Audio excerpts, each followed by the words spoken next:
and blood coming down his face, and they're like, aren't you scared of that? Don't you get nervous? And the answer is always no, because he's so strong, and it's never me being worried about him physically healing. Like, the cuts will go away, the bruises will fade, the bones will heal, things like that.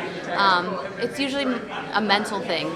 That's always like the biggest damage, is if the fight doesn't go your way. It's usually back to the drawing board mentally and things like that. And as cuts heal with time, those lessons stick with you a lot longer when you take losses. So.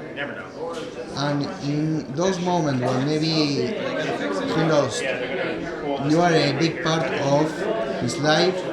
How is your approach, not maybe to be so aggressive of that subject? How you talked with him? It's reminding him that fighting isn't his whole life. It's just a part of his life. It's his career.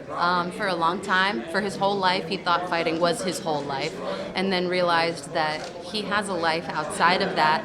And this is just something that he does really well to make money and support himself and the family and things like that. And that it's not the end of the world if you lose. There's always another fight, and so many people still love him and love to watch him fight. And no matter what fight he's in, whether he wins or loses, he always puts on a show.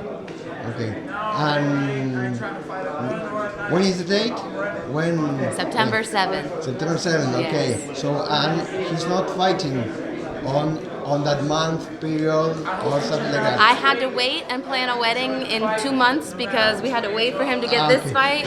They told us it was going to be this month, then it was the next month, then it was the next month, and finally they booked this one, so now. There is a possibility to fight in October, and maybe the months are to be closer. Yeah. He's always ready. Yeah? It wouldn't matter, but it's just, it has to go through the manager and all that and picking the fights. So we'll see what happens. Okay, thank you very much.